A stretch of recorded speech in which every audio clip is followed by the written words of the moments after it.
Mustafa Kemal Atatürk adalah presiden penghancur Khalifah Utsmani. Anda tahu siapa Mustafa Kemal Atatürk? Dialah presiden pertama dari Republik Turki sekuler. Dialah dalang dibalik kekacauannya Khilafah Utsmani sampai Khilafah Utsmani harus runtuh pada 3 Maret 1924. Dan ketika Mustafa Kemal Atatürk berkuasa di Turki, dia menjadi diktator pertama di dalam dunia Islam. Dia memerintah dengan tangan besi. Habis semua umat Islam dalam genggaman tangannya.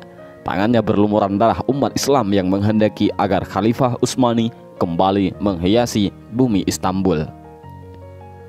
Mustafa Kemal juga yang menghapus segala bentuk hukuman syariah. Dia yang menghapus hukum potong tangan bagi pencuri, hukum rajam bagi penzina, hukum qisas bagi pembunuh, lalu digantinya dengan hukum penjara.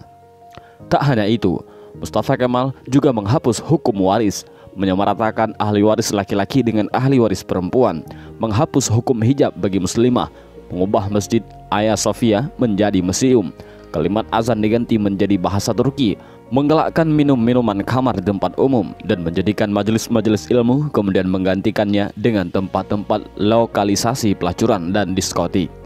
Tak hanya mengubah sistem pemerintahan Turki yang Islami menjadi sekuler, Mustafa Kemal juga memiliki sifat sombong sebagaimana Firaun. Dalam suatu kesempatan, Mustafa Kemal berpidato di hadapan para tentara ex-tentara khilafah. Dalam pidatonya itu, Mustafa Kemal membanggakan dirinya dengan berkata, "Kini sekarang siapa yang berkuasa, aku atau Tuhan?" Dengan perasaan takut, para tentara itu serentak mengucapkan, "Andalah paduka yang kami takutkan sekarang."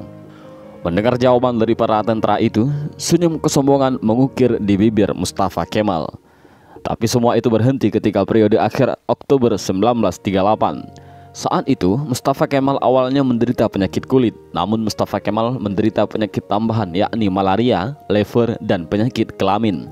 Dokter pribadinya pun memberi salep dan dioleskan di kulitnya yang luka karena garukan dari kukunya. Dr. Abdullah Azzam dalam bukunya Al-Munaratul Mafkudah menjelaskan prosesi ajal Mustafa Kemal Atatürk yang sangat mengerikan. Menurut Dr. Abdullah Azzam, sebuah cairan berkumpul di perutnya secara kronis, ingatannya melemah, darah mulai mengalir dari hidungnya tanpa henti. Untuk mengeluarkan cairan dalam tubuhnya, dokter pun menusuk jarum di perutnya. Tapi hasilnya perutnya membusung dan kedua kakinya membengkak. Wajahnya pun menjadi pucat pasi dan terlihat seperti tengkorak. Mustafa Kemal yang sedang sakit menderita itu, kesehariannya dilengkupi rasa panas yang luar biasa.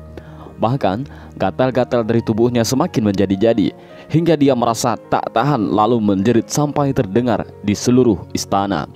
Para pekerja istana sangat ketakutan. Ketika Mustafa Kemal sudah menjerit karena kesakitan, badannya yang panas hingga melebihi suhu normal membuatnya tak mau masuk istana. Dia meminta dibawa ke tengah-tengah laut untuk menurunkan suhu tubuhnya, tapi suhu tubuhnya selalu naik dan malah panas.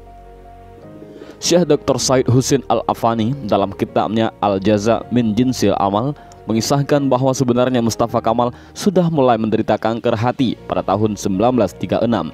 Tapi anehnya para dokter yang mendiagnosa baru mengetahui Mustafa Kemal terkena kanker hati pada tahun 1938. Dan puncaknya, pada pagi hari tanggal 10 November 1938, Mustafa Kemal dinyatakan mati oleh tim dokter. Sakratul maut yang amat mengerikan bagi pengkhianat dan penghancur Khalifah Utsmani. Bahkan ketika akan proses pemakaman pun, para ulama Turki menolak untuk menyolatkan jenazah busuk Mustafa Kemal. Baru di hari ke-9, atas desakan dan permintaan dari adik perempuan Mustafa Kemal, barulah para ulama dan rakyat Turki mengkafani, menyolatkan dan menguburkan Mustafa Kemal. Tapi naas, ketika jenazahnya akan dimasukkan ke bumi, jenazahnya terlempar ke atas. Para penziarah dibuat repot oleh hal ini. Untuk para ulama sepakat untuk menimbun jenazah Mustafa Kemal dengan bebatuan di bukit di Ankara. Baru setelah 15 tahun matinya Mustafa Kemal, jenazahnya kembali untuk dikubur. Tapi lagi-lagi, bumi menolak jenazah Mustafa Kemal. Hingga akhirnya jenazah Mustafa Kemal dimasukkan ke dalam Museum Etnografi di Ankara, Turki. Jenazahnya ditimbun dengan bebatuan marmer yang bobotnya sampai 44 ton.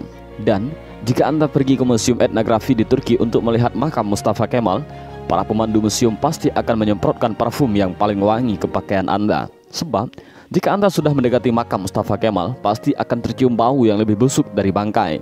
Pihak museum pun mengakui jika sumber bau busuk itu bukan dari WC ataupun septic tank yang bocor, melainkan di areal makam Mustafa Kemal Atatürk.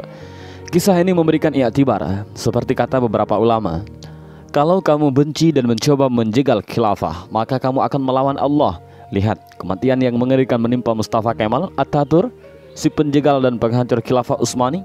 Aroma bau yang keluar dari makam Mustafa Kemal adalah cara Allah memperingatkan kepada siapa saja yang mencoba sombong dengan kekuasaannya dan melawan syariatnya, maka dia akan mendapatkan kematian yang terhina.